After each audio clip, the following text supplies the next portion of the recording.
9 చోట్ల టీడీపీ అభ్యర్థులు ఖరారయ్యారు. అధికారికంగా ప్రకటించకపోయినా ఈ సీట్లలో బరిలోకి దిగే అభ్యర్థులపై ఆ పార్టీలో స్పష్టత వచ్చినట్లయితే సమాచారం.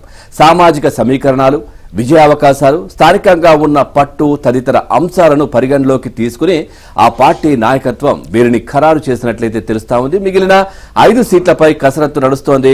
గట్టి అభ్యర్థులను ఎంపిక చేయడానికి ఆ పార్టీ సర్వేలు నిర్వహిస్తోంది. దీంతో పాటు కొన్ని చోట్ల కొత్త అభ్యర్థుల పేర్లు కూడా పరిశీలనకు వస్తున్నాయి.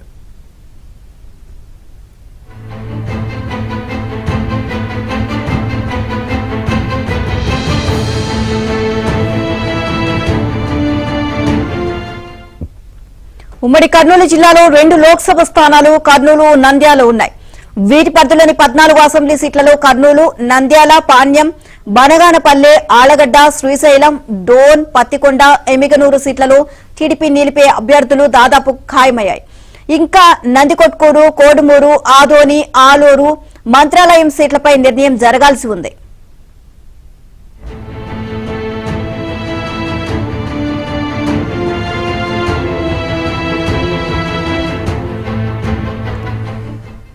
నందికొట్కూరులో జయరాజు, జయసింహ, కాకర్లవాడ వెంకటస్వామి పోటీలో ఉన్నారు. మాజీ ముఖ్యమంత్రి దామోదరం సంజీవయ్య కుటుంబానికి చెందిన కొప్పుల లావణ్య తాజాగా రేసులోకి వచ్చారు. ఆమె భర్త టీడీపీలో చురుగ్గా పనిచేస్తున్నారు. ఈ నియోజకవర్గ బాధ్యతలు చూస్తున్న పార్టీ నేత మాండ్ర శివానందరెడ్డి ఇటీవల ఈ నియోజకవర్గానికి ఓ అభ్యర్థి పేరు బహిరంగంగా ప్రకటించారు.